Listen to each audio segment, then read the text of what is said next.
Olá pessoal, bom dia, bem-vindos a esse nosso primeiro encontro em 2 anos aqui em Brasília. Para aqueles que não me conhecem, eu sou Samuel Possebon, editor da Teletime, e a gente resolveu retomar as nossas atividades presenciais justamente com um tema sobre o qual eu não entendo absolutamente nada.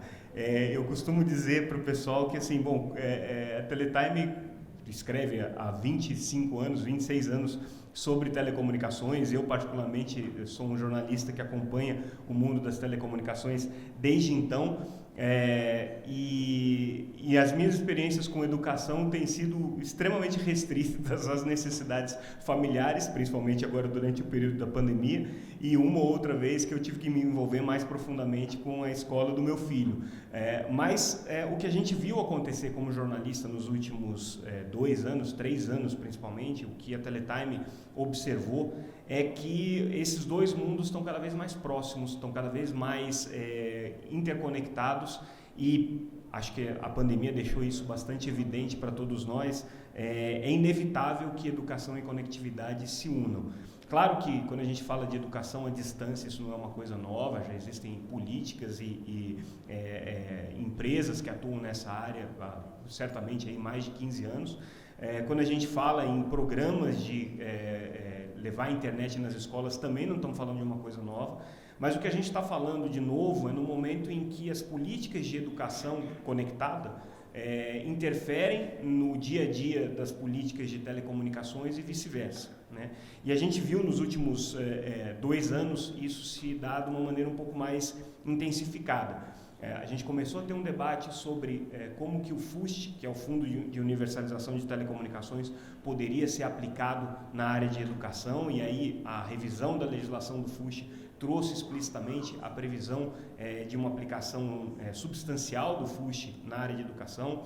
A gente viu no ano passado a aprovação da Lei 14.172, que previa o repasse de recursos para a área de educação, recursos também volumosos, aí a gente está falando de mais de 3 bilhões e meio de reais.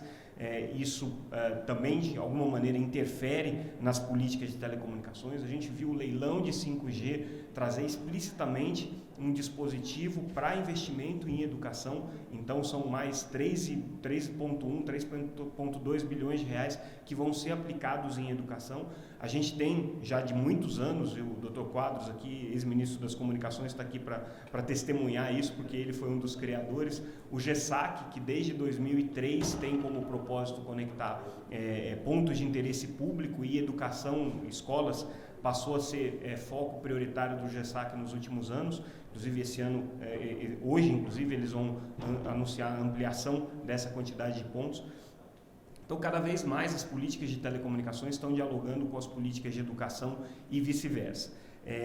Sem falar nas questões que dizem respeito ao mercado. A gente vê grupos como o Grupo TIM em parceria com a Croton, o Grupo Vivo em parceria com a Anima, as fundações e institutos dessas empresas de telecomunicações já de muitos anos com projetos inovadores na área de educação, talvez com um alcance um pouco mais restrito, porque afinal de contas são iniciativas de interesse muito mais social do que de políticas públicas, mas também estão acontecendo. E a gente vê alguns atores que até então estavam preocupados com questões específicas de educação dialogarem cada vez mais com o setor de telecomunicações, como é o caso, por exemplo, da Mega Edu, que a Cristiane está aqui, vai falar um pouquinho para a gente sobre o que é a Mega Edu, mas para aqueles que não estão tão familiarizados, conhecem certamente as iniciativas da Fundação Lema nesse sentido.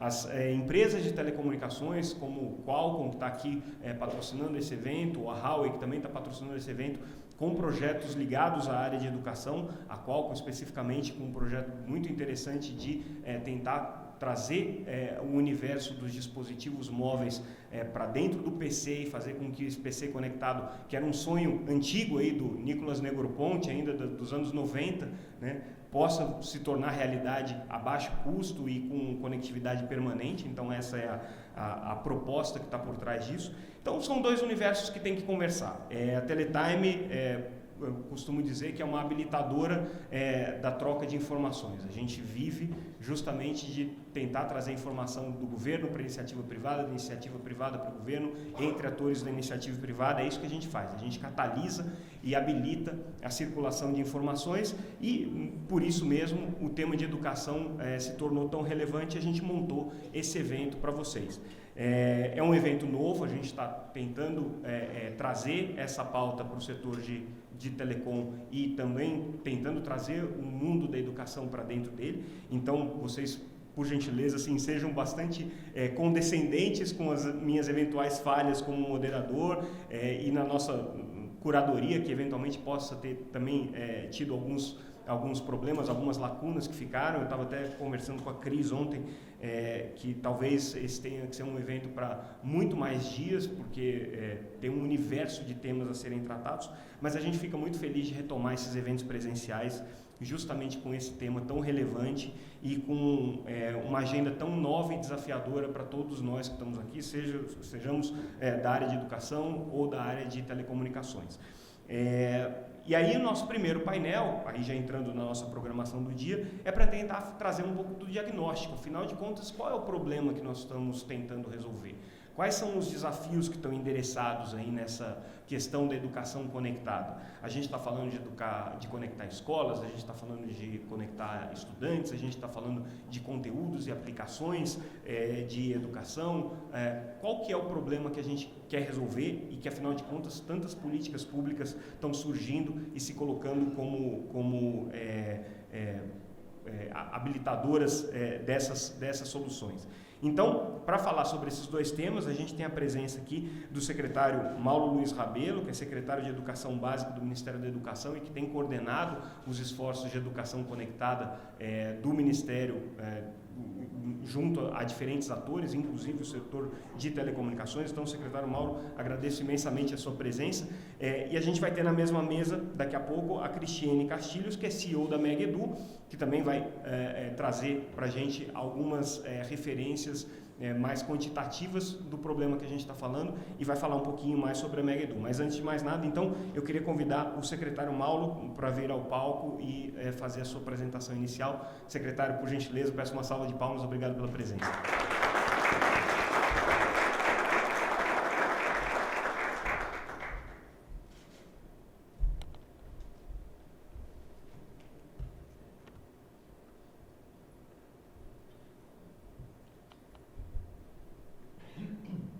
Bom dia a todos.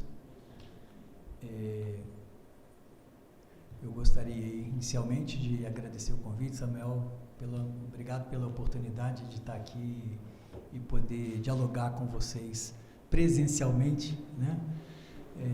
Um tema que nos é bastante caro, bastante especial, como o Samuel pontuou muito bem. Talvez há bem pouco tempo, né, essa sinergia entre as comunicações e a educação ficasse um pouco distante, só com alguns exemplos pontuais.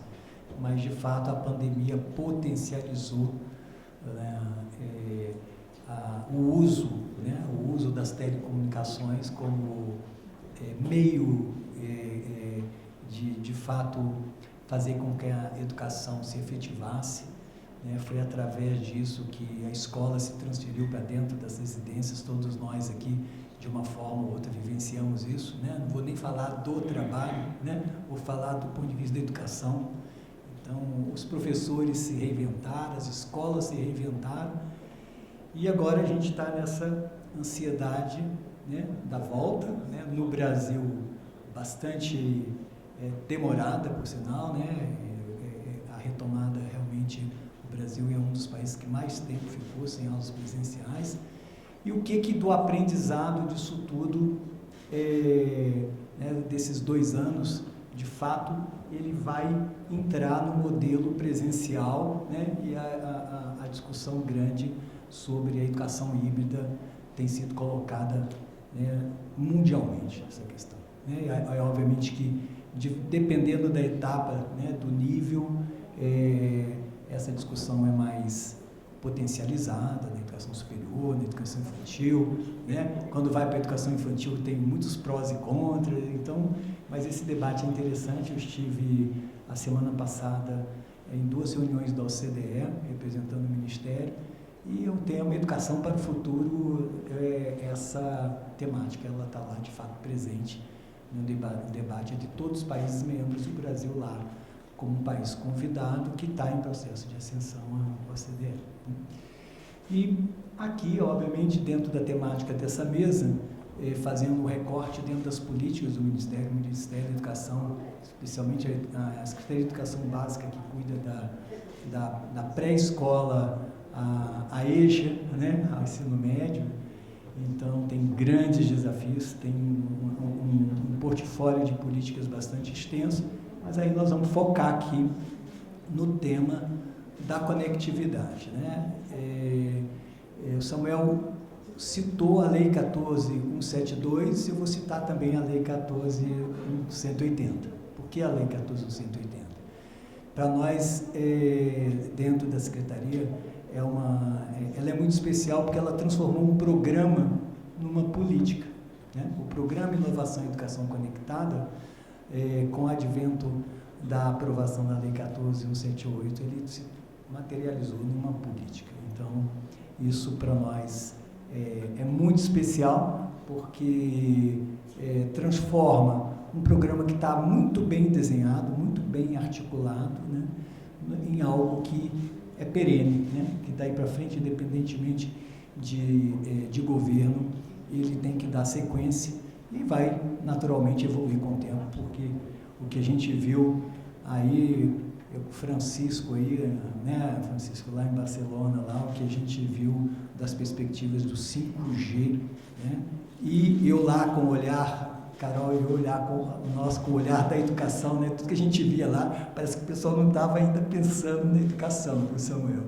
mas a gente olhava isso aqui, ó, dá para transpor de forma relativamente simples, vamos dizer, nada é muito simples também, né, a gente tem noção disso, mas dá para ser transposto para a área educacional. Então, muitas das soluções lá apresentadas, eu acho que as empresas têm um desafio bom, né, bons desafios aí pela frente nesse sentido.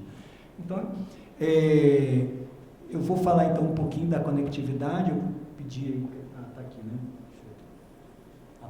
aponto para cá, então, obviamente, quando a gente fala no Brasil, a gente tem que dar um panorama, né, educacional brasileiro em termos da educação básica.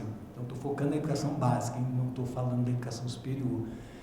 Nós temos aí um total de 178.370 escolas, já são dados do último censo, né? E matrículas, mais de 46 milhões de matrículas na educação básica e quase 2.200.000 docentes. Se a gente olhar aí para as escolas, das 178 mil, cerca de 138 mil são escolas públicas. Das matrículas, cerca de 38 milhões são em escolas públicas, 46 milhões no total.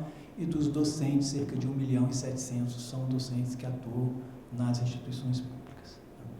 Esses dados são relevantes porque, de fato, em termos do Ministério, a gente olha para o todo, mas olha especialmente para, né, as escolas públicas. Então, cerca de 60% das escolas são municipais, 16,6% estaduais, né, 0,5% de federais e 22,7% de instituições privadas.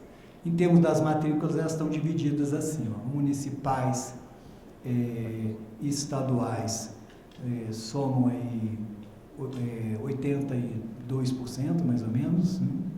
E federais quase 1% e nas privadas 17,4%. Então, a grande esmagadora maioria das matrículas na educação básica, né, são públicas, municipais e estaduais, né? O inverso na educação superior, né? Na educação superior, em termos de matrícula, você tem uma relação tipo 75%, 25%, 75% nas privadas, 25% nas públicas. Já na educação básica ocorre o inverso. Localização, isso é importante, urbana 61%, rural 38%, porque quando a gente fala de conectividade, o desafio, né, na área rural, ele se potencializa, né? Nós vimos esse movimento todo, a pandemia, ela trouxe um grande aprendizado, mas ela também potencializou, né, a grande diferença, né, a diversidade que já existe em termos, né, no nosso país. Então, foram evidenciadas as grandes diferenças já existentes, né? E aí, com isso, a gente tem que fazer ações, às vezes, localizadas para tentar minimizar e reduzir, para tentar trazer a equidade, né? Coisa que é um objetivo que a gente tem que perseguir sempre, né? Em termos de independência administrativa, 78,4% municipal, 21,6% estadual. Dados da conectividade, né? A Cristiane com certeza vai fazer uma, né, acho que as nossas apresentações, que a gente já conversou um pouco ontem, elas vão ser bem complementares. Então, esses aqui são dados do censo, né? Esses dados do censo, eles são quase binários, resposta sim ou não, né? Então, olhando para as escolas públicas, aquele universo, né, das escolas públicas, acesso dos 138 mil escolas, acesso à internet, sim ou não, 107 mil dizem sim, né? Não estou falando aqui agora da qualidade, né, que é outro grande desafio. Possui banda larga, quase 88 mil. Usa para fins pedagógicos, 66.800. Olha, então você tem um quantitativo enorme que usa só para a parte administrativa, né? E o que a gente quer hoje é a internet servindo para os fins pedagógicos, né? Possui equipamento de acesso, só possui sim ou não, né? 71 mil, pode ser que seja um computador para atender um universo de, sei lá, 100 alunos, pode ser que seja isso. Então, aqui está, no censo, a resposta ela é binária, né? Então, é pouca informação ainda, mas já é alguma informação, né? Então, em termos percentuais, olhando para esse universo das públicas, acesso à internet, 78% tem, 21% não tem, equipamentos de acesso, 48% não possui, 52%, quase meio, né, tem equipamento. Então, isso tudo são sinalizações para ações que a gente, de fato, precisa desenvolver, né? Fortalecimento das nossas próprias políticas, né? É para isso que a gente faz esses diagnósticos. Isso aqui é vamos dizer assim, é um primeiro diagnóstico, um diagnóstico bruto, né? E daí a gente tem que sair e descendo né, com refinamento das questões. Mas eu vou falar um pouquinho daqui a pouco. O nosso programa Inovação e Educação Conectada, então, ele é um programa estruturado em 4 eixos ou 4 dimensões, muito bem estruturado, por sinal, né? Aqui a Carol vai falar depois, na outra mesa, vocês vão ver o quanto que ela é fã, né, da ação. A gente, de fato, é uma política que está muito bem colocada, né, na teoria Foreign Balance. Você tem, então, as 4 dimensões que elas têm que, de fato, as 4, tá, de alguma forma, contempladas, né, de forma balanceada, que é essa perspectiva, que é a visão, formação, recursos didáticos digitais e infraestrutura. A visão é daí que vem a questão do planejamento. Então, não adianta eu tentar, né, implementar uma ação dessa sem fazer um diagnóstico e sem fazer um planejamento. Isso é fundamental. Então, e essa é algo que nós, como Ministério da Educação, a gente tem que propiciar, né? Faz parte, é bom vocês saberem assim, o Ministério da Educação, de acordo com o artigo 211 da Constituição, no âmbito da educação básica, ele presta apoio técnico e financeiro para as escolas, né? E, de modo, preferencialmente, o ensino médio dá conta dos estados e o fundamental, funtil, por conta dos municípios. E a gente trabalha em regime de colaboração. Então, o que a gente faz é estabelecer algum tipo de ferramenta, algum tipo de política que auxilie estados e municípios, entes subnacionais, a dar conta, né, dessa missão, a missão da educação. A formação. Então, nenhuma política nossa, ela pode ser estabelecida sem formação dos gestores, né? A formação dos professores. Nós temos nos estados os pontos focais, né, para o desenvolvimento dessas políticas. Então, nós temos que trabalhar, né, estados e municípios, né, nós temos que trabalhar com a formação desses indivíduos. Então, é um trabalho nosso no âmbito do Ministério. E olha que quando a gente pensa em municípios, 5.570, então é tudo em larga escala no Brasil. Então, como é larga escala, formação, eu já mostrei o quantitativo de professores. Então, nós desenvolvemos uma plataforma no Ministério, né, que é o Ambiente Virtual de Aprendizagem do MEC. Eu vou mostrar daqui a pouquinho só um slide para vocês verem o alcance disso e como é que foi, né, tem um gráfico antes da pandemia e pós-pandemia. Tá? Então, é onde nós disponibilizamos para dar escala às formações de professores, de gestores, tá? Para desenvolvimento não só das políticas, para ajudar na própria desenvolvimento dentro da sala de aula, né?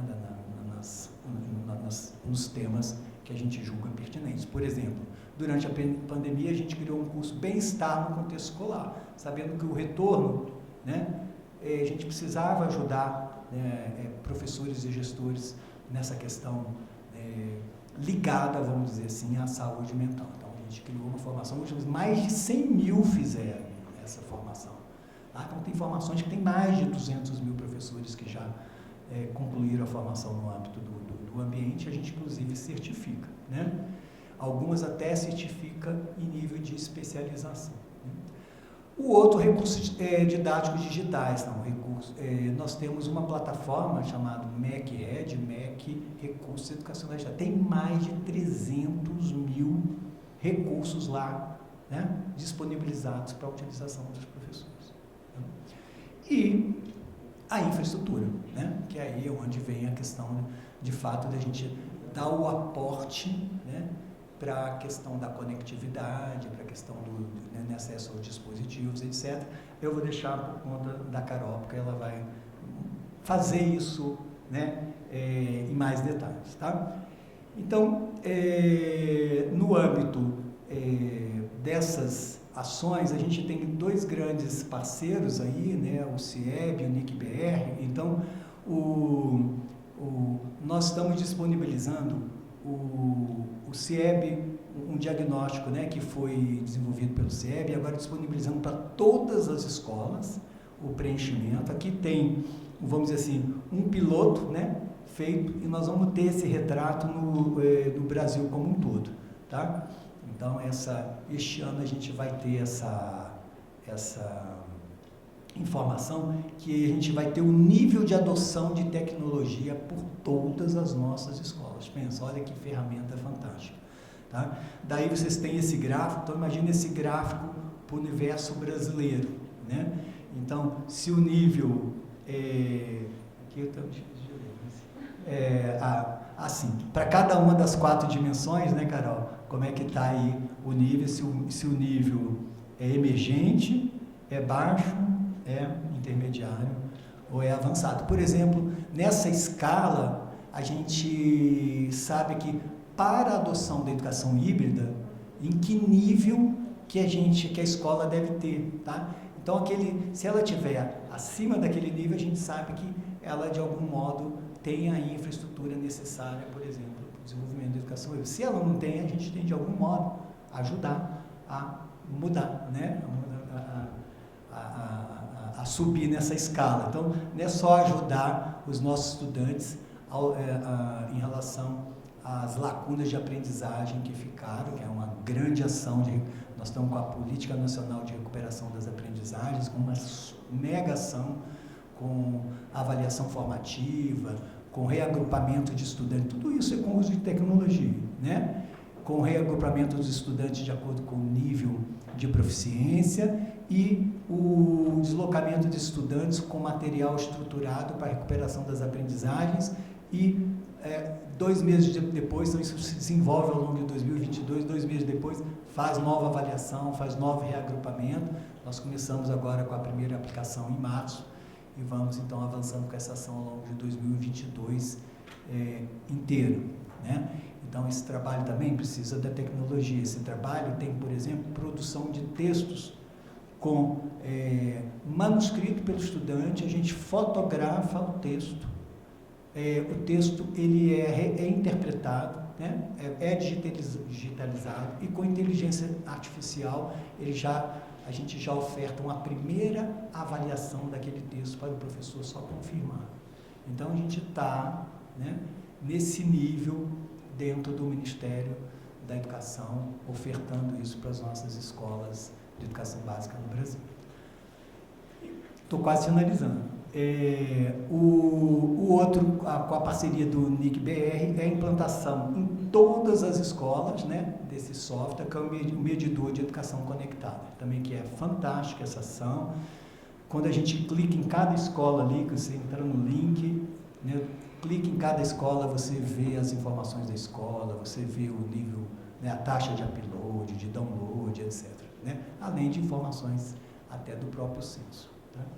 Então, essa aqui é a plataforma que eu prometi, o AvaMec. Olha o gráfico, que legal. Esse gráfico aí, acho que esse gráfico mostra antes da pandemia. Olha os usuários. Olha quantos nós temos cursistas hoje. 3.400.000, isso é dado de ontem, todo dia amanhã, se eu tirar, né, só vai crescendo. A gente não precisa nem mais divulgar, a gente coloca o curso lá, eles já aprenderam um caminho, então eles buscam, eles sabem que a gente está colocando ação nova lá, né? Então, 3.400.000 cursistas, né? Em termos de usuários, 1.468.000, porque o indivíduo faz mais de um curso, né? E aí, 168 cursos disponibilizados, 2.400 turmas, e aí aqui a gente tem como é que é o acesso à utilização no pós-pandemia e continua, né? Essa queda aqui não significa nada, é só porque a gente para no meio do mês, né? Quando completa o mês, de fato, esse gráfico, ele está com essa capacidade, e nós vamos lançar mais cursos ainda esse mês, agora no mês de abril, tá? Para todo o ensino fundamental do 1º ao 9º ano. Então, mais formações para os professores ali, ok? Então, acho que essa é aquela que eu falei, a de recursos educacionais digitais. Aqui eu não tenho os quantitativos, mas são mais de 300.000 recursos educacionais digitais disponibilizados nessa plataforma, que inclusive ganhou um prêmio, né? O ano passado ficamos em segundo lugar, foi, né? Mas já está bom, né? Medalha de prata dele também, né? Então, obrigado aí.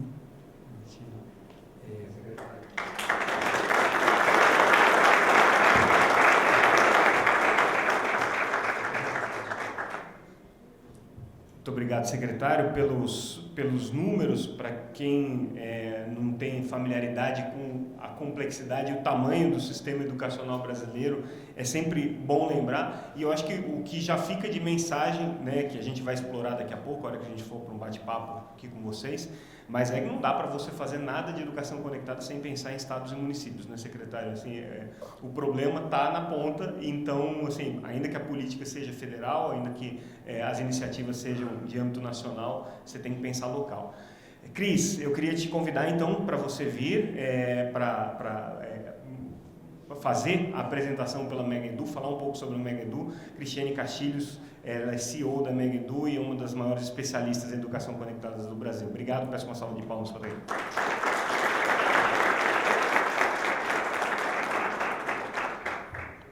Bom dia a todos e a todas. Obrigada, Samuel, pelo convite e pela generosidade. Acho que tenho, né, alguns anos debatendo esse tema. E acho que hoje é um dia também super importante, né, para mim também pessoalmente, porque marca, acho que, uma nova etapa dentro da minha trajetória profissional, né, como do time da Megaedu que está aqui. A gente já vinha trabalhando há muito tempo com esse tema, olhando para isso. E eu acho que a pandemia só me deu um chacoalhão, né, porque, por um lado, a gente está vendo, né, eu tenho criança na família, eu olho lá, está todo mundo com o seu Chromebook, aprendendo a fazer, né, trabalho da escola já numa apresentação bonita, num slide, e a gente tem os nossos alunos no ensino médio ainda fazendo o trabalho na cartolina. E eu acho que o Brasil deu grandes saltos em digitalização, né? A gente transformou até o dinheiro, virou digital, né? A gente implementou o Pix durante a pandemia. E a gente olha, ainda tem um buraco, né? A gente ainda tem um abismo digital quando a gente fala de escolas públicas. E eu acho que isso para mim foi muito importante, foi o que me deu coragem para largar o meu emprego e dizer, não, eu quero realmente dedicar os próximos anos da minha vida para resolver esse problema. E uma das coisas que mais me deu inspiração para isso foi saber que em outros países a gente já conseguiu resolver isso e a sociedade civil teve um papel muito importante, né, nessa trajetória toda. Então vou aproveitar, acho que contar um pouquinho mais para vocês também, né, do que é a Megedu, o que foi a nossa grande inspiração. Só preciso do passador de slides que não está por aqui. Esse aqui? Olha, gente, que diferente esse passador. Foi? Obrigada. Então, a gente nasce, né, com esse olhar muito falando sobre equidade. Eu acho que a gente tem hoje, né, grandes diferenças entre escolas urbanas, escolas rurais. A gente já deu grandes saltos em conectar escolas. A gente tem, né, mais de 100 mil escolas aí dizendo que tem acesso à internet, mas ainda tem 30 mil delas que não tem nada. Assim, não dá nem para dizer que a velocidade ainda não está do jeito que a gente gosta. Então, a nossa missão é garantir 100% das escolas públicas com uma velocidade adequada para uso pedagógico, né? A gente está tentando buscar esse lugar de fechar as portas daqui a alguns anos. Eu espero voltar aqui em algum momento e dizer conseguimos, temos 100% das escolas conectadas, porque aí a Megedu vai ter realmente cumprido, né, a sua missão nesse processo todo. Então, acho que para contar um pouquinho para vocês, assim, o que a gente foi fazer, né? O que a gente buscou nesses últimos anos? A gente está com um problema aqui com o passador. Vocês querem?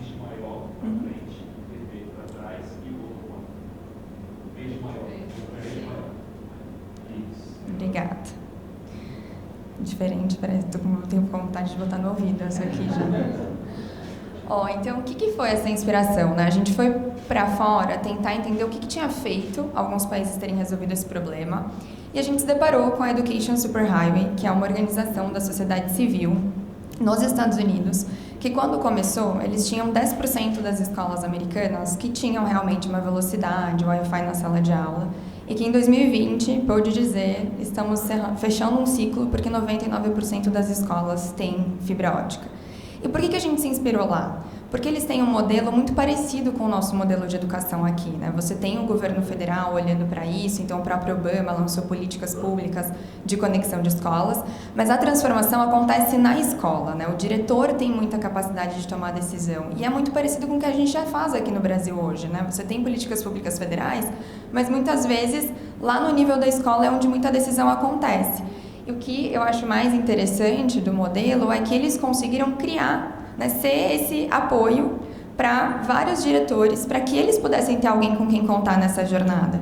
E eu comecei a ver muita necessidade disso no Brasil, né? Muitos diretores, secretários apontam pedindo ajuda, né? Então, não é só a gente enviar os recursos, muitas vezes precisa ali tirar uma dúvida, às vezes nem nas nossas casas a gente sabe se é melhor botar 2 access points, se é botar cabo. Imagina o diretor, né? Ele está sozinho muitas vezes nessa jornada. Então eu falei, olha, realmente tem um espaço aqui para a gente poder ir lá e ajudar também, né, nesse nível da escola, entender o que estava acontecendo e poder ajudar a resolver esse problema, né? Então, o que a gente entende que hoje uma escola precisa para estar conectada? Obviamente, ela precisa ter acesso, né, à internet, então a gente precisa ter uma infraestrutura que chega na escola, uma oferta de serviços que chega na escola. A gente precisa de uma velocidade adequada para o uso pedagógico, né? O secretário Mauro mostrou ali um pouco dos nossos desafios. E a gente precisa garantir que esse Wi-Fi chega na sala de aula, né? Que realmente está disponível para o aprendizado. Então, a Megedu vai olhar para essas 3 coisas.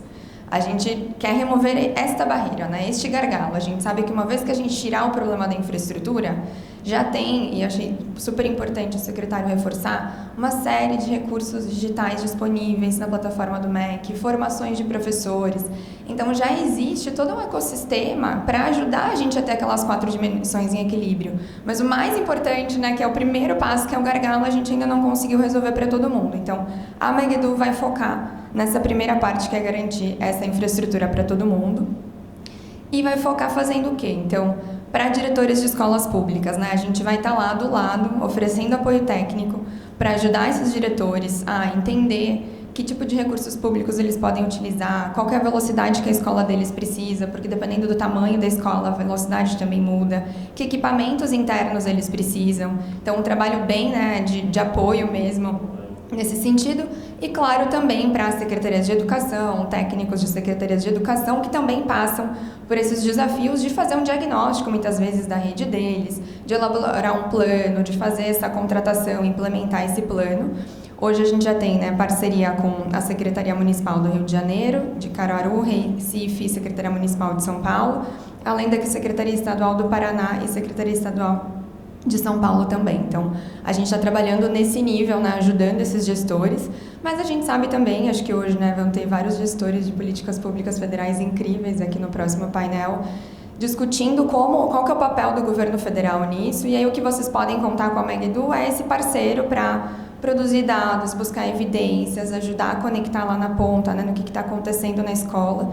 E eu acho que um dos principais exemplos assim, do que a gente tem para contribuir, a gente vai trazer hoje, que é o primeiro estudo que a gente fez para olhar para esse problema. E eu não podia deixar de falar também, obviamente, né, nas empresas de telecomunicação. Assim. Então, eu acho que aqui é até importante assim, dividir como eu vejo esse problema, né? Eu comecei a trabalhar no que a gente chama de indústria de investimento de impacto, que é um olhar para entender que você pode sim ter negócios que geram impacto social, que a gente consegue alinhar esses dois mundos. A gente não precisa só ter um olhar para ter impacto, com às vezes uma metodologia, um modelo que não é sustentável economicamente, né? Então, o que eu acredito na MEG-EDU é que a gente precisa criar essas pontes e achar uma solução que seja sustentável para todo mundo. Então, sem dúvida, a MEG-EDU vai estar super à disposição para conversar com todas as operadoras, entender. E eu acho que o estudo que a gente vai trazer hoje começa a mostrar que em alguns lugares é possível, que a gente consegue sim alinhar esses diferentes incentivos, né? Parte da minha trajetória foi com esse olhar e é o que eu quero muito trazer para a gente ajudar a resolver esse problema, né? Então, hoje a MEG-EDU está nascendo já com o apoio de várias organizações diferentes que vão apoiar a nossa trajetória. A gente tem também mais um parceiro aí, apoiador, que a gente deve anunciar nas próximas semanas. E hoje, né, acho que o secretário já fez também muito esse panorama geral, eu vou passar mais rápido, mas acho que a gente ainda tem, né, assim, 30 mil escolas que não têm acesso, e quando a gente olha, né, a gente vê muito essa disparidade nas regiões do Norte e do Nordeste. Quando a gente olha e compara, então, escolas urbanas e rurais, a gente vê que cai muito, né, o percentual de escolas rurais, por exemplo, com acesso à internet, é quase pela metade. E, ao mesmo tempo, quem tem, né, segundo o censo, acesso para estudantes também. Então, a gente sabe muito claramente quem que a gente precisa ajudar nessa trajetória toda, né? E hoje, a gente vê, né, muitas vezes que a velocidade que chega na escola, apesar de todos os esforços, né, então a gente tem uma política, né, aí super importante, como a política de inovação e educação conectada, ajudando dezenas de milhares de escolas, mas quando a gente olha para a velocidade, ela ainda está lá embaixo, né, assim, está muito abaixo do que são os padrões internacionais de 1 mega por aluno. Então, a primeira coisa que a gente resolveu fazer, né, como MEG-EDU, foi, bom, deixa eu entender o que está acontecendo com as escolas desconectadas, por que elas estão desconectadas? Assim, qual é o tamanho do problema de uma escola desconectada? E deixa eu me debruçar para entender por que a gente ainda não chegou no 1 mega por aluno, né? Assim, e quão longe a gente está de chegar nesse 1 mega por aluno, nesse padrão internacional. Então, o estudo que a gente vai mostrar para vocês, ele tem esse olhar. A gente trouxe o BCG, a consultoria que olha, né, já tem toda uma trajetória aí no setor privado olhando para isso, para fazer esse estudo com a gente, para a gente olhar justamente por essas duas lentes, né, a lente do setor privado, a lente do setor público, e pensar, então, o que a gente precisa para levar 1 mega por aluno. E por que 1 mega por aluno? Né? Porque hoje é o que a gente vai precisar, por exemplo, para você poder ter um vídeo, para você poder ter o uso pleno da tecnologia. Menos do que isso, bom, até talvez é suficiente para você fazer, né, uma prova online de múltipla escolha, fazer uma pesquisa. Mas tem tanto software educacional, né, a gente tem tanta potencialidade de para que a gente vai ficar, né, numa velocidade abaixo de tudo que hoje a gente já tem de oportunidades. Então, a gente olha muito para isso. E aí a gente fez um cruzamento de diferentes estudos e bases de dados e deu alguns passos em relação a isso. A primeira coisa que a gente fez foi melhorar o georreferenciamento das escolas. E aí eu sei, né, vários de vocês com quem eu já conversei ainda, quando estava no meu antigo emprego, me perguntavam, né, olha, mas quando eu pego lá as coordenadas das escolas, tem escola que está no meio do oceano, assim, é impossível resolver esse problema. E a gente falou, bom, então tá, vamos melhorar esse problema do georreferenciamento, e aí preciso super dar também todo o crédito para o NIC-BR, que vem fazendo um trabalho incrível nesse sentido, melhorando. A gente deu e foi lá e se debruçou, então hoje eu posso afirmar para vocês, a gente tem dados confiáveis de onde estão cada uma dessas escolas. Ainda tem umas 6 mil escolas lá, mas não é nem 5% do total das escolas que a gente não tem essa informação. Então, a primeira coisa que a gente fez foi melhorar esse dado. A segunda foi aproveitar um outro estudo muito relevante feito pelo BID e pela Anatel, o C2DB, que olhou para o território brasileiro para estimar onde havia uma cobertura de serviços de telefonia fixa, de serviços de banda larga fixa, que realmente tivessem capacidade de ofertar uma internet de alta velocidade, e ainda cruzou com os dados do censo. Então, é uma série de dados que a gente foi organizando e estruturando nesse processo todo, para a gente conseguir começar a ter um diagnóstico mais preciso, e é um diagnóstico preciso realmente num nível de dividir o território brasileiro em grids. Esses grids têm 600 metros por 1 quilômetro e 200 metros. Ou seja, a gente está falando de um nível de granularidade que a gente conseguiu mapear qual era a oferta de internet nessa localidade, qual era a velocidade que estava chegando, quantas escolas estavam naquela localidade, para aí a gente poder começar a discutir, Tá bom, então, o que a gente está falando? Como que a gente olha para esse problema nesse nível muito específico de dividir o território brasileiro? E aí, obviamente, começar, então, a fazer esses exercícios. Bom, se a gente criasse essa rota, se eu conectasse essa escola primeiro, como que eu faço para levar nessa outra localidade aqui que está muito longe, que o último ponto de fibra estava em outro município? Então, isso hoje permite que a gente possa fazer todas essas discussões, Então, é uma grande base de dados, e a primeira coisa que a gente viu quando a gente cruzou esses dados foi: a gente tem hoje 80% das escolas que estão em zonas de cobertura. Então, são escolas que têm a possibilidade de ter alguma oferta de banda larga fixa. Mas, e talvez essa é a primeira boa notícia deste estudo, 11% das escolas ainda está aparecendo como desconectada lá no censo. Então, aqui a gente tem uma oportunidade incrível que olha o salto que a gente pode dar naquele número lá do censo se a gente só garantir que essa escola tem recurso para poder contratar a internet. Antes, a gente não conseguia nem pensar assim, mas o que precisa? É só recurso? Não, aqui tem um grupo de escolas que realmente já tem uma oferta naquela região, mas, por outro lado, a gente vai ter, sim, um cenário bastante desafiador quando a gente olha para 20% das escolas que ainda está numa região onde a região não tem cobertura, não tem oferta desse serviço. E aí, também, 5 mil escolas que hoje a gente não tem nem energia elétrica, que tem alguma sustentação ali via gerador. Então, para esses desafios, a gente provavelmente vai ter necessidades diferentes, a gente vai ter que olhar para garantir recurso para essa escola contratar o serviço. No outro grupo, a gente vai ter que olhar realmente para como expandir a infraestrutura de telecomunicações para essa região. Então, a gente vai ter que ter um tipo de política diferente, um tipo de iniciativa diferente, recursos diferentes para atender essas escolas, sem falar, obviamente, na necessidade de a gente avançar também com esse olhar das escolas que estão ainda precisando de energia elétrica, mas soube aí nessas últimas semanas que já tem gente se debruçando sobre isso, vai ter boas notícias, espero também nesse sentido. Então, quando a gente olha nessa distribuição, obviamente, acho que é algo que a gente já sabia, mas hoje a gente tem dados concretos de que Norte e Nordeste são as regiões onde a gente tem menor cobertura desses serviços. E aí o que a gente fez foi dar um passo além. A gente falou, bom, então vamos pegar esses dois grupos e entender realmente o que está acontecendo. O grupo de zonas de cobertura, a gente dividiu em 2 cenários. Quem hoje tem acesso à fibra ótica, ou seja, quem tem conexões via FTTH, e quem só tem conexões via cabo metálico. Então, a gente estimou a velocidade que estava chegando em cada um desses grids. Se a velocidade era maior do que 50 Mbps, a gente olhava de um jeito. Se ela não era, a gente ainda analisava se o município tem uma cobertura maior de 90% de FTTH, para começar a entender qual era ali o tipo de tecnologia, se sustentava 1 mega por aluno naquelas regiões. E para as escolas que estão em zonas sem cobertura, a gente começou a estimar, então, qual era a distância que essas escolas estavam de um ponto máximo de fibra ótica, para começar a entender, é viável levar fibra ótica? Não é? Deveríamos ter outras tecnologias? E a gente descobriu que sim, que a gente vai ter escolas com necessidades diferentes, dependendo dos grupos onde elas estão. Então, em alguns casos, a gente tem escolas, onde para a escola ser atendida, você precisaria ter, por exemplo, até mesmo uma estrutura de backbone, backhaul chegando naquela região. Para algumas escolas, por exemplo, as que estão hoje no grupo 2, a gente vai ter que fazer uma discussão, né, de como nos próximos anos a gente vai levar e vai fazer essa conversão para FTTH nessas regiões, porque senão não vai dar conta de chegar a 1 mega na escola. E, obviamente, né, o serviço de internet, o custeio, a gente vai precisar para todas elas. O que a gente foi descobrindo quando a gente olha para esses grupos? Né? Que hoje, realmente, o maior problema, né, quanto mais a gente avança nesses diferentes grupos, a gente vê que a gente tem escolas menores. E tem escolas rurais e tem escolas majoritariamente no norte e no nordeste do país. Então, a gente conseguiu quebrar, né, esse dado de cada um dos grupos para entender que perfil de escola a gente está falando em cada um desses lugares e aí poder pensar, obviamente, em soluções para elas. E tem um dado que eu gosto bastante, que é quando a gente olha quais são as escolas desconectadas em cada um desses grupos. Então, aquela boa notícia, né, que a gente falou, 7.000 escolas lá em cima, que estão hoje desconectadas, mas estão em região onde só o serviço de internet, o recurso para contratar a internet resolve.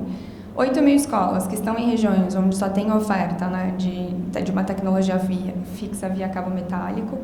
9.000 nesse grupo de escolas desconectadas que vão precisar que a gente leve uma infraestrutura de fibra ótica, que a gente faça investimento no last mile, além de 5.000 escolas ali desconectadas que vão precisar realmente de tecnologias alternativas, e a gente sabe que já tem, né, várias discussões em relação a satélite. Hoje mesmo a gente tem um super anúncio no final da tarde. Então, aqui, acho que a nossa contribuição tem sido basicamente assim, vamos começar a quebrar esse problema, né, olhar os diferentes grupos, e aí a gente vai poder começar a discutir que ferramenta a gente usa para cada uma dessas escolas. O segundo passo que a gente deu foi fazer 2 análises. Foi olhar, então, para o entorno dessa escola. Foi começar a discutir que uma vez que você, por exemplo, leva uma infraestrutura de fibra ótica, né, leva uma infraestrutura de telecomunicações para aquela região, você está viabilizando também a conexão de todo o entorno. A gente não pode só olhar para a escola, né? A gente precisa olhar para quantos domicílios tem ao redor, qual é o nível socioeconômico desses domicílios. Em alguns casos, a gente está falando, inclusive, de escolas que estão em regiões onde já há um retorno, né, que a própria operadora provavelmente poderia chegar, como a gente viu nesses últimos anos, aí uma super expansão dessa necessidade, né, desse serviço de infraestrutura. Mas a gente também olhou, então, para aquelas escolas que estão numa região onde não tem um retorno econômico, onde não é viável você expandir, né, via investimento privado, qual é o custo de conectar essas escolas? Quão longe elas estão? E aí a gente fez 2 coisas. A gente desenhou rotas para começar a pensar, né, qual era realmente esse custo de expansão da infraestrutura para essas escolas. E a gente também calculou o custo de ofertar o serviço de internet de maneira recorrente, né, e permanente para essas escolas. Então, vou tentar passar um pouquinho mais rápido pelo tema, mas a gente, junto com o BCG, fez um levantamento para entender hoje qual era o custo dos diferentes planos de internet em diferentes regiões. E a gente descobriu que realmente tem uma mudança quando a gente está falando de escolas rurais e quando a gente está falando de diferentes regiões do Nordeste, entre o Norte e o Nordeste especialmente. Então, pela primeira vez, agora a gente tem dado para começar a discutir, né, quanto que uma escola precisa para realmente ter um serviço de internet que tenha uma velocidade adequada. Porque a gente também não sabia isso, né? Muitas vezes a gente chegava nas escolas e diziam, mas o dinheiro que eu recebo não é suficiente. Outras diziam, não, é suficiente, mas eu usei errado, né? Eu comprei o que não deveria. Então, a gente está começando a trazer dados para poder pensar como a gente vai fazer essas políticas públicas. E a gente fez também estimativas, claro, por tamanho das escolas, né? Então, escolas menores provavelmente vão precisar de menos recursos para garantir esse 1 mega por aluno. O passo em relação ao custo, né, quando a gente custeou, então, desenhou essas rotas, fez todo um custo para entender qual que era a necessidade de levar a infraestrutura, ele hoje é um recurso bastante expressivo. A gente está falando entre 9 a 11 bilhões para a gente conseguir levar a infraestrutura para quem precisa. E aí aqui, acho que é importante a gente comentar que no nosso estudo a gente não está contabilizando investimentos em backbone e backhaul. O que a gente fez foi pegar as obrigações do PGMU, pegar as obrigações que a gente já tem no 5G e projetar. Então, conforme a gente tiver esses investimentos chegando nessas regiões, a gente calculou só o last mile para essa conexão chegar também na escola. Então, é realmente, né, esse olhar de combinar diferentes políticas públicas. Obviamente, aqui, quando a gente olha, por exemplo, para o serviço de custeio, a gente está vendo, né, e talvez é uma outra boa notícia, que hoje, todo o esforço que a gente tem na PIEC, provavelmente já daria conta de conectar 140 mil escolas. Só que a gente precisa antes resolver o problema da infraestrutura. A gente precisa antes garantir que 100% das escolas vão ter este acesso à internet, né? Eu acho que isso começa a nos dar algumas pistas, até para as discussões que vão vir hoje, que é, quando a gente está falando de custeio de serviço de internet, é recorrente. A gente vai precisar, né, de uma política pública que ajude a escola a ter esse recurso recorrente.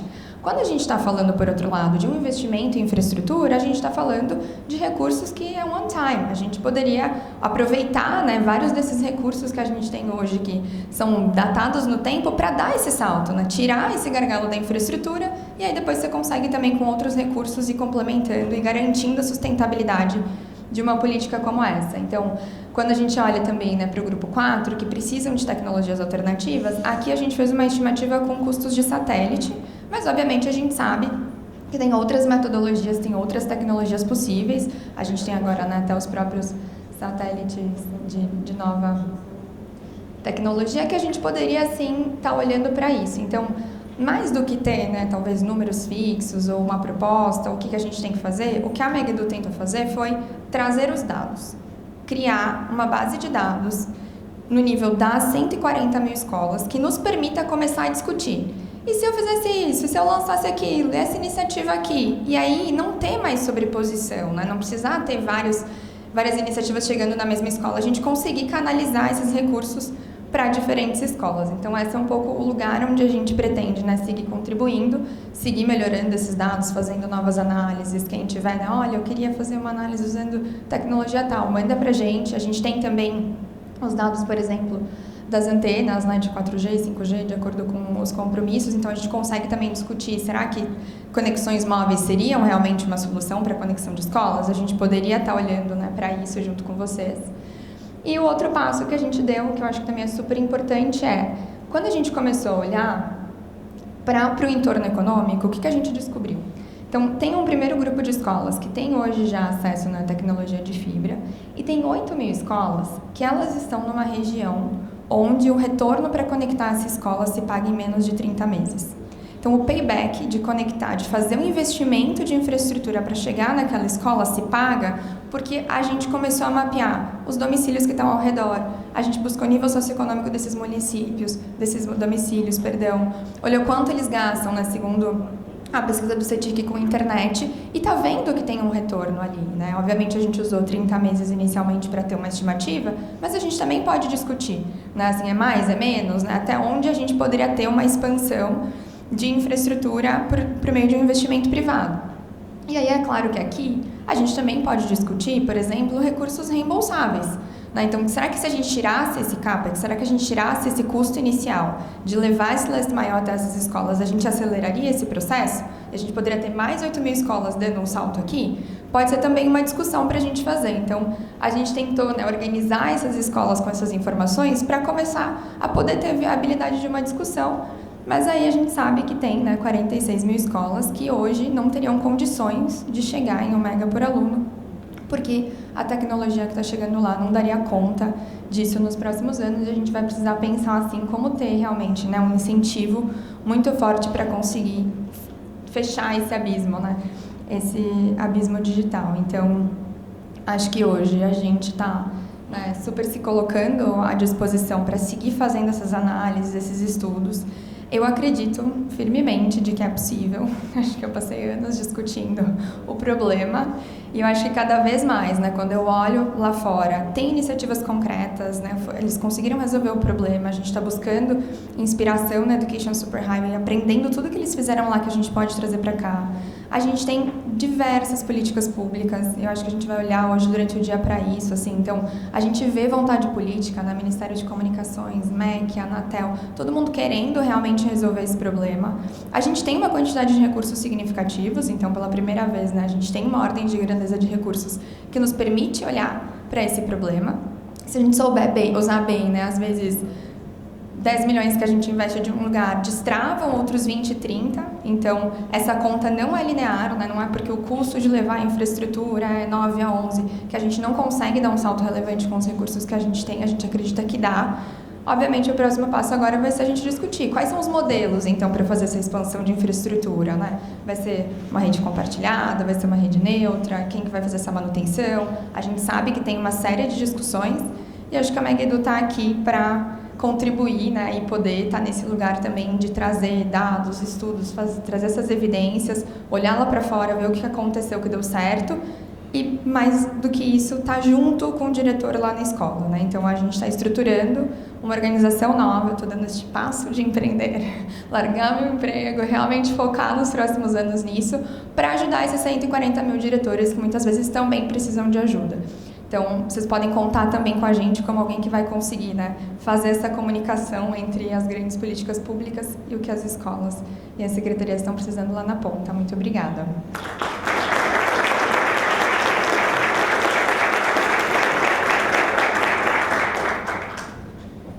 Obrigado, Cris. Eu queria convidar então o secretário Mauro para se juntar a nós para a gente rodar aqui um pouquinho com perguntas da plateia e também desse que vos fala aqui, porque jornalista sempre tem muita pergunta.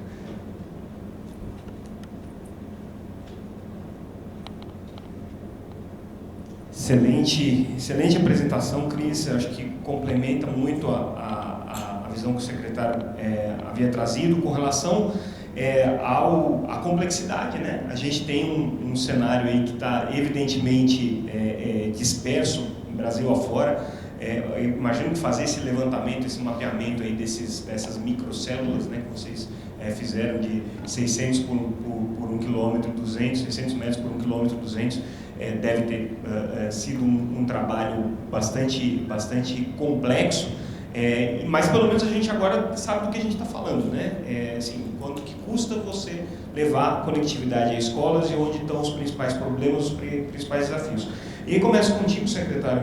Minha primeira pergunta é como é que tem sido essa interação. O Ministério da Educação está se debruçando sobre esse problema há muito tempo, imagino, né? Não é uma coisa nova. Como é que tem sido a interação com diferentes órgãos do governo e com essas diferentes iniciativas na área de conectividade para tentar resolver esse problema? Como é que tem sido a experiência de dialogar com o Ministério das Comunicações, agora vocês participando ativamente do GAP, que é o grupo, né, de implementação das metas de educação previstas no edital do 5G? Vai ser necessário a gente ter a definição de um coordenador, ou é possível trabalhar numa equipe, é possível ter iniciativas dispersas, ou vai ser necessário centralizar? A tua visão política desse processo? Alô, obrigado Samuel pela pergunta.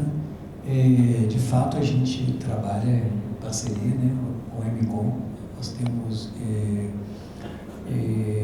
anualmente um destaque, inclusive, do nosso orçamento, uma ação conjunta de 60 milhões de reais, que são exatamente destinados aí a essas conexões via satélites, especialmente, né?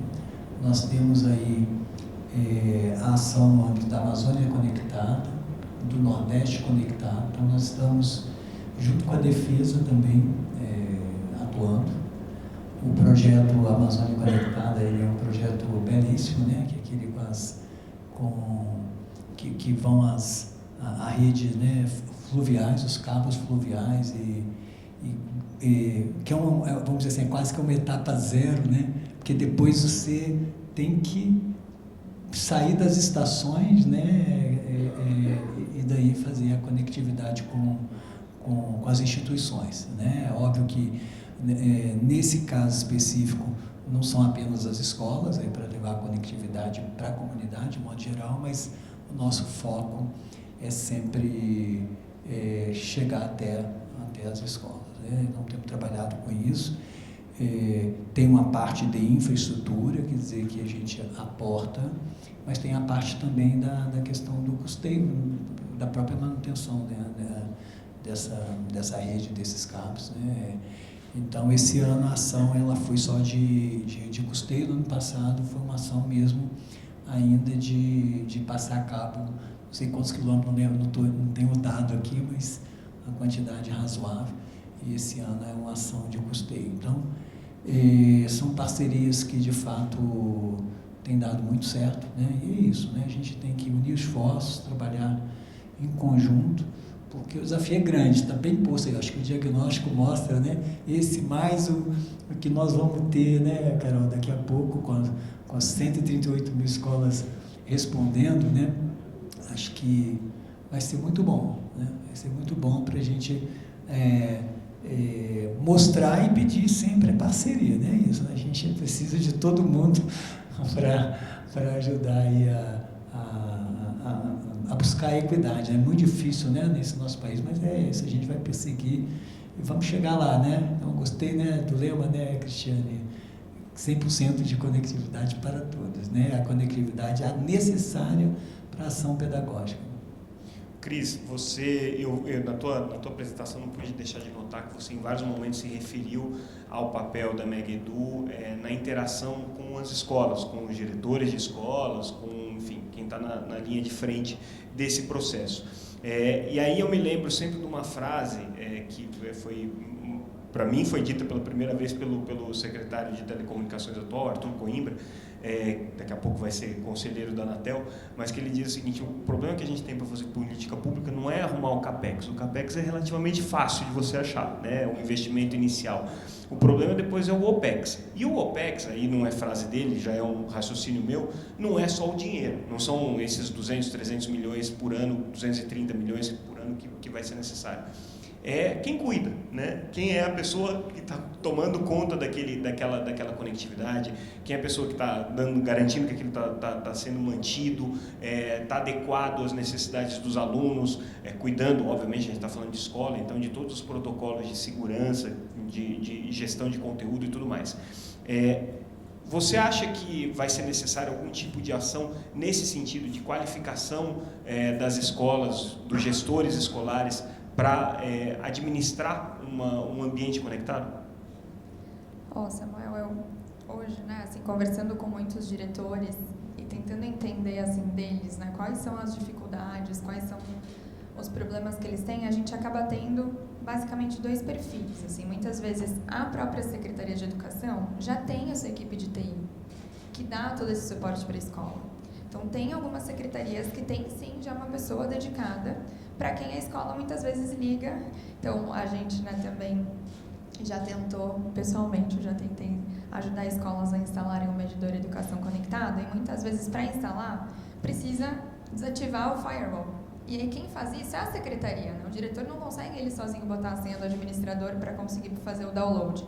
Então, numa série de secretarias já tem, nesse nível, todo esse apoio, né, esse apoio técnico. É óbvio que a gente vai estar falando também de secretarias menores, municipais, que muitas vezes não têm essa capacidade técnica, e é onde a gente espera, assim como o Mega Edu, também ajudá-los, né, assim, instruir um pouco mais, capacitar mais esses diretores, para que eles entendam, né, o que eles podem, o que eles precisam dar conta de fazer e quais são os diferentes modelos para que eles possam ter esse apoio, caso esse apoio não venha das secretarias.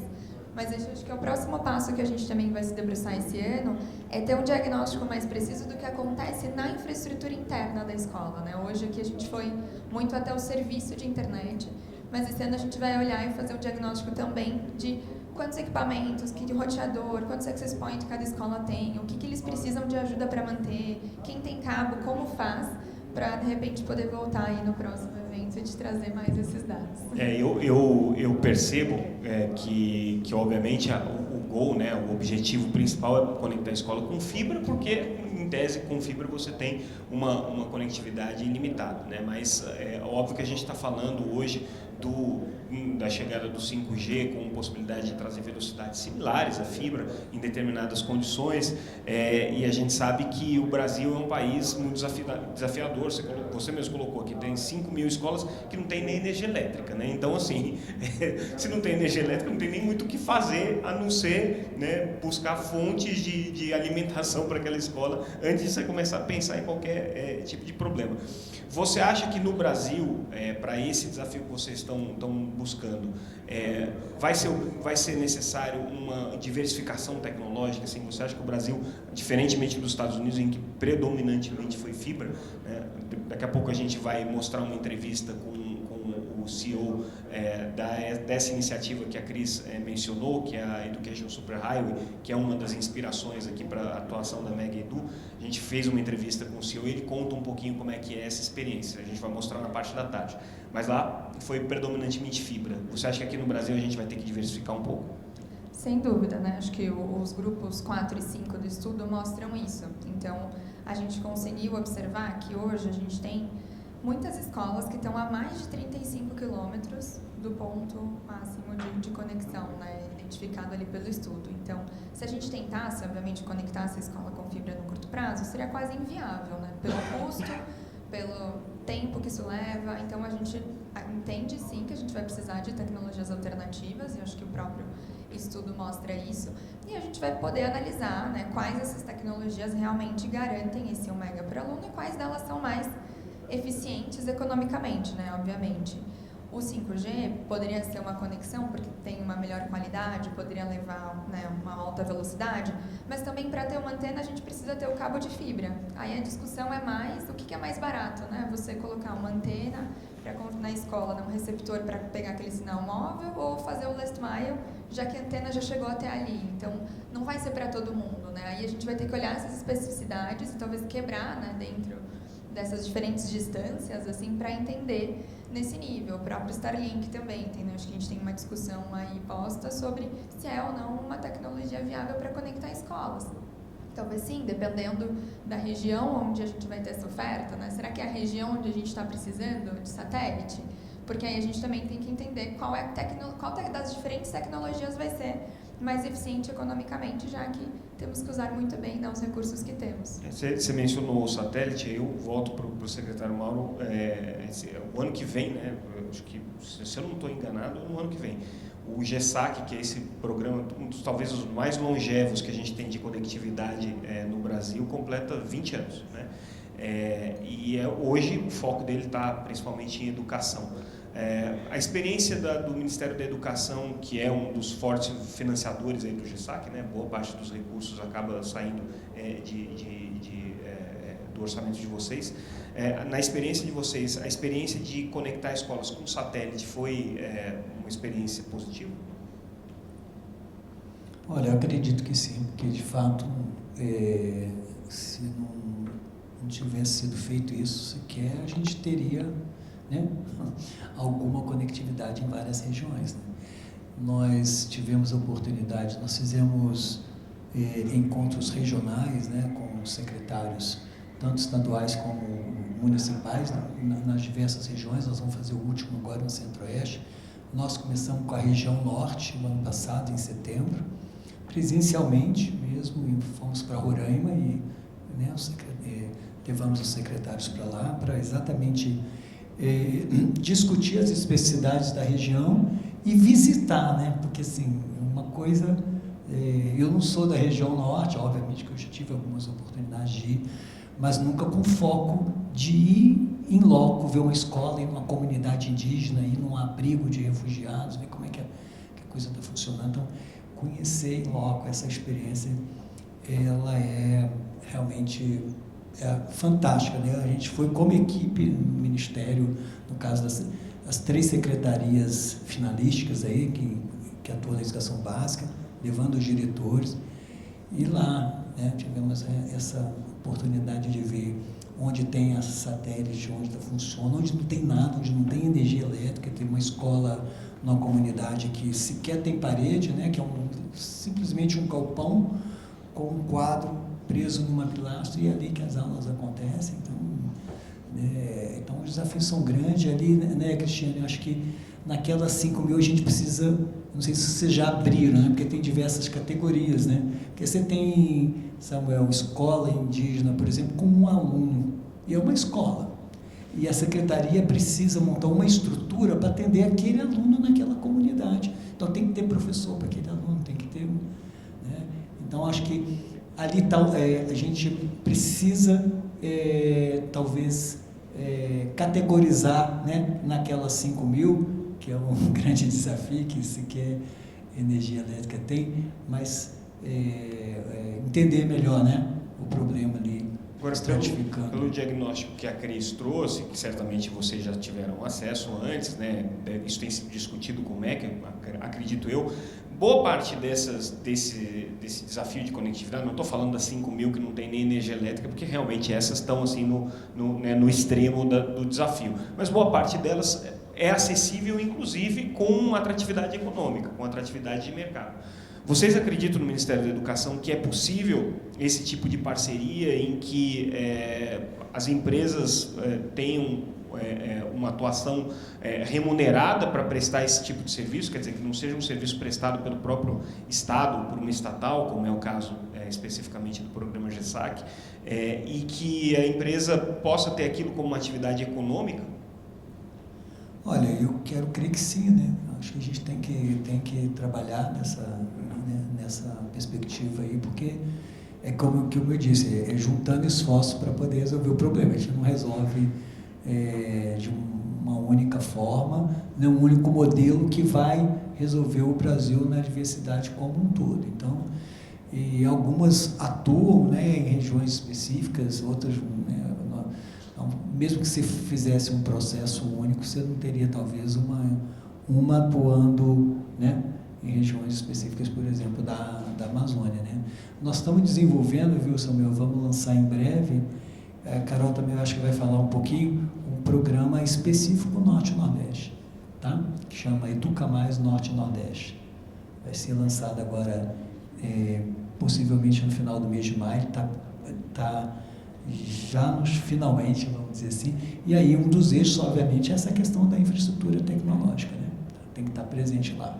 Tá? Então, uma ação específica para as duas regiões, a partir de tudo que nós colhemos, né, com as conversas, né, e com as visitas nas regiões, materializamos numa ação, com financiamento do Banco Mundial. Esse programa é para 5 anos, né? Nenhuma ação na educação ela é de curto prazo, mas com início no segundo semestre desse ano. Eu queria abrir para a plateia, se vocês quiserem fazer perguntas, sinalizem assim, a gente leva o microfone, já tem uma ali no fundo, por gentileza. Peço só que se identifique, tá, se você puder. Bom dia, tudo bem? Eu me chamo Davi, sou professor de Educação Física da Secretaria de Educação. Estamos aqui reunidos, a Gerência de Educação da Subsecretaria de Educação Básica. Primeiramente, bom dia a todos, agradeço a excelente contribuição que vocês trouxeram aí para todos nós. Primeiro, assim, eu li e vi algumas questões, a gente está buscando todos os 100%, e eu acho muito interessante, o Eduardo Galeano, ele fala algo acerca da utopia. Ele fala que a utopia é tal qual o horizonte. Ele caminha 2 passos em direção ao horizonte, e o horizonte caminha 2 passos para longe dele. Ele caminha 10 passos, o horizonte corre 10 passos. Ele fala, então, para que serve a utopia? A utopia serve para que sigamos caminhando. Então, eu acho que ao buscar o 100%, ao buscar a excelência suprema, a gente pode não alcançar, mas com certeza a gente vai alcançar o maior número. E aí, esse é o importante, né? Então, agradeço aí pela contribuição. A primeira pergunta vai para a Cris, e eu tenho uma também para o Mauro. O que acontece?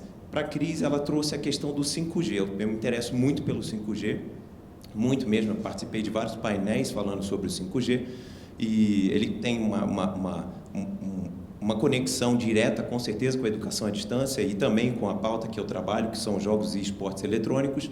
E ela trouxe a questão de levar o 5G ou levar a fibra ótica, e, na verdade, precisa levar a fibra ótica do mesmo jeito, né? E aí a primeira dúvida que eu trago é o seguinte: ao levar a fibra ótica, não seria, então, interessante, além da fibra ótica, é claro que aí tem a questão de investimento, mas também colocar o 5G? E aí me remete à pergunta que eu faço para o secretário Mauro. O 5G é dito, né, tem sido dito como uma tecnologia extremamente revolucionária.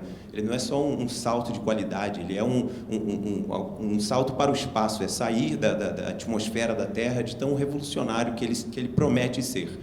E aí, nesse sentido, eu queria saber qual é a visão do Ministério, da Secretaria, como tem sido essa visão acerca do 5G nas práticas pedagógicas. Há essa visão de que vai possibilitar essa divisão de águas para uma educação cada vez mais modernizada, inovadora e futurista?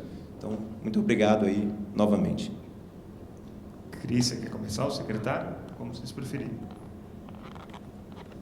Bom, professor, nada assim vem, né, na educação assim, é um milagre, né? Mas o que eu posso dizer é que depois de visitar a feira lá em Barcelona, né, que é a maior feira de comunicações, né, eu nunca tinha tido essa oportunidade de ver as prospecções, né, porque tudo prospecção e possibilidades que o 5G abre. Eu voltei muito impressionado. Com o que foi apresentado lá, né? E confesso que eu nunca tinha parado para pensar, né? só imaginei, o 5G vem aí, eu tenho 3G, 4G, agora vem o 5G, né? A velocidade vai ficar mais rápida, vai melhorar, a gente, né? Então, cada vez mais sofisticação de imagem, de vídeo, então precisa de fato. Mas o que pelo menos nos foi apresentado lá, realmente são grandes possibilidades a partir da revolução 5G. Então, eu até em alguns momentos lá eu brinquei, só que vocês estão esquecendo de pensar na educação, porque tudo que foi apresentado era pensando, não com foco específico na educação, mas com foco até na vida cotidiana como um todo. Então, eu acredito que a gente vai ter aí mais um momento de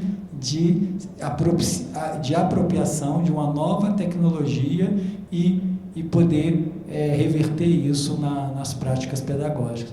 Nós estamos com 2 ações que eu até não mencionei, se me permite, Samuel, mencionar, que nós lançamos no ano passado os laboratórios de criatividade e inovação no âmbito da educação básica. Então, lançamos um em cada estado, né?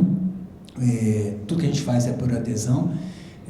Então, agora eles vão ser efetivamente materializados ao longo desse ano. A gente o primeiro que foi montado foi no Mato Grosso do Sul, agora em fevereiro. Então, nós estamos com essa ação sendo montadas. São espaços onde os professores vão, a gente dá a infraestrutura de tecnologia e a capacitação, onde os professores vão poder fazer propostas de desenvolvimento de materiais com uso pedagógico das tecnologias. Então, esse é um. E o outro é a rede que a gente ainda não lançou, mas a gente lança ainda no primeiro semestre desse ano, que é a rede de inovação para a educação híbrida. Essas 2 ações, elas se complementam, e que de fato o ambiente, vamos dizer assim, de multimídia, onde o que foi produzido no laboratório, não necessariamente só ali, porque eles não precisam estar acoplados, vai poder ser transmitido e disponibilizado para a educação. E o mais legal disso tudo é que dentro dessa rede, inicialmente a gente começa com 50 nós da rede, vamos dizer, a gente tem um que é o 51º, que é o Observatório Nacional da Educação Híbrida. Então, onde a gente vai começar a colher as experiências que vão sendo compartilhadas e disponibilizando para os demais.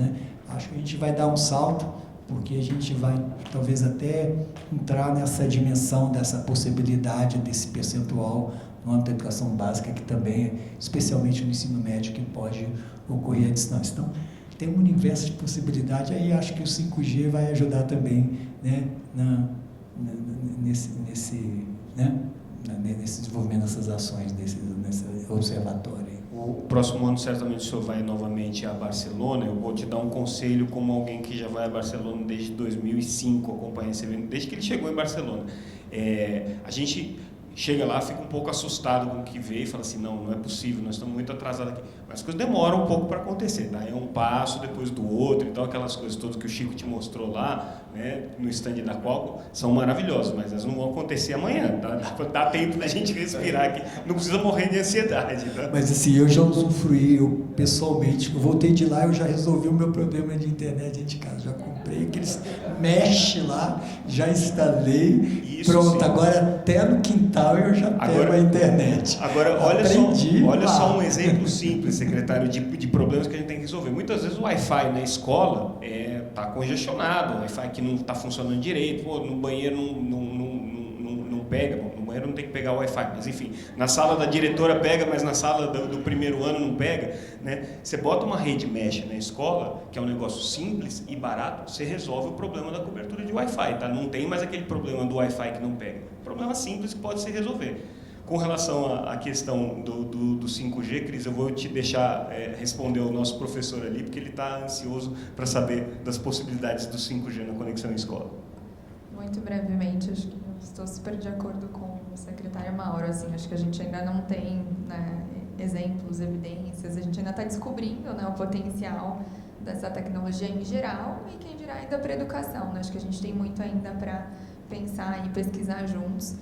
E eu acho que a gente só tem que ter um cuidado, né? É muito sedutor, eu digo sempre, né? Ficar falando sobre a educação do futuro, essas tecnologias muito inovadoras, o que a gente pode fazer, olha todo o potencial. Só que na prática não é sobre o futuro, né? É sobre o presente. Assim, hoje a gente tem 30 mil escolas que não têm acesso ao presente. Ter internet, assim, fibra, Wi-Fi na sua casa. A gente é um país que a gente não aceita chegar num café e não ter Wi-Fi. Como é que a gente aceita que as escolas não tenham nem Wi-Fi? Então, não é sobre ficar pensando no futuro, é sobre garantir que esse acesso no presente seja para todos. Eu acho que esse deveria ser o nosso primeiro passo, enquanto a gente vai descobrindo, vai olhando para essas novas tecnologias, para todo o potencial que isso pode nos trazer. Até porque vai dar um problemão, né? Você começar a colocar a realidade virtual na conta, sua conta de 1 mega por aluno não fecha mais. Aí vai ter que passar aí para 100 mega por aluno, começa a ficar um pouco mais complicado. Em vez de 30 mil escolas, você vai ter que conectar 170 mil. Então, não vai ser tão simples assim. Tem mais alguma pergunta da plateia, pessoal? Se não tiver, a gente vai para um breve intervalinho. Daqui a pouco a gente volta. Convido vocês a conhecerem os computadores conectados que a Qualcomm trouxe aqui de exemplo, para vocês verem. A ideia é bem interessante. Computadores de baixíssimo custo, baixíssimo não, baixo custo, né? Não dá para falar ainda baixíssimo, razoável custo, médio, médio. É o dólar. Tem uma pergunta aqui na frente, desculpa, gente. A última pergunta e a gente vai para o intervalo. Bom dia a todos e a todas, eu sou a professora Núbia, também trabalho na Secretaria de Estado de Educação, junto com o Davi, na Gerência de Educação à Distância. Estou muito feliz de estar aqui presente nesse espaço e ainda mais por estar com aqui o nosso secretário do MEC, pois essa semana eu fiz uma consulta ao Ministério e ainda não consegui a resposta que estamos ansiosos. Aproveitando o momento, estamos trabalhando na implantação da política de educação à distância, na educação básica, né? E aí buscando os documentos norteadores que, enquanto secretaria, precisamos ter, né, para a implementação, vislumbrando tudo isso que foi posto aqui para o nosso quadradinho aqui, o Distrito Federal, e aí nos deparamos com alguma questão mesmo normativa acerca do ensino híbrido na educação básica. Tivemos regulamentação para a época da pandemia, no entanto, até o momento, o MEC ainda não conseguiu me responder se já temos esse amparo legal, tendo em vista o novo ensino médio, que também é um desafio, né, para todos nós aqui brasileiros, a implementação desse importante forma de ensino da educação básica, que prevê essa possibilidade da utilização de recursos ou da modalidade de educação à distância. Algumas respostas tive do MEC que ainda nós não temos esse estudo no âmbito da educação básica. E aí um pouco me preocupa, tendo em vista todo esse amparado, que é muito importante e imprescindível, que são os recursos, né, que gera aí bastante investimento, mas também a parte legal para a implantação para o meu Distrito Federal. Uma outra questão seria aqui para a Cristiane, acerca dessa conectividade, né? Teremos essa conectividade, mas no pacote dessa prestação de serviço teremos também a questão do armazenamento ou só conectividade, porque tivemos também um dificultador na pandemia, que são os dados gerados a partir dos dados digitais, né? De professores, de plataformas e tudo. E onde iremos armazenar isso? Também teremos esse suporte, né, esse apoio para os estados. Excelente. Muito obrigada. O secretário tem resposta para essa questão tão específica? Tem sim. Na realidade, professora, o CNE fez uma proposta de resolução para a questão da educação híbrida, encaminhou para o Ministério e está em análise. Do meu ponto de vista, a proposta ela está muito conceitual, mas ela exatamente não estabelece aquilo que a senhora colocou, né? Em termos de quantitativo, de percentual, o quanto que pode, né, ser feito na presencial, híbrida. Então, por isso que nós ainda não devolvemos para o CNE, mas está em análise nas secretarias lá. Então, vai sair, porque é um tema do momento, né? Às vezes na velocidade, você sabe, na educação nem tudo acontece na velocidade que a gente gostaria, né? Mas nós vamos dar um empurrãozinho lá, pode deixar. Cris, quer comentar essa questão que ela colocou, é super importante, né? Tem toda uma plataforma de TI por trás da educação conectada para armazenamento, tudo que muitas vezes a gente esquece, né? Como é que vocês estão vendo isso? Sem dúvida, acho que sendo breve para não atrasar o intervalo de todos, sem dúvida acho que é um dos pontos que a gente precisa olhar assim, já tem hoje, né, diferentes soluções e metodologias e projetos que dão conta disso. Acho que a gente precisa, né, entender a necessidade de cada escola, de cada secretaria. Acho que aqui a gente também, de novo, tem coisas bem personalizadas, assim, são dores diferentes, mas vamos sim olhar para isso. Esse é um dos temas que a gente vai trazer, professora, no evento do ano que vem, tá? Porque tem toda essa parte de infraestrutura de TI que é super relevante também.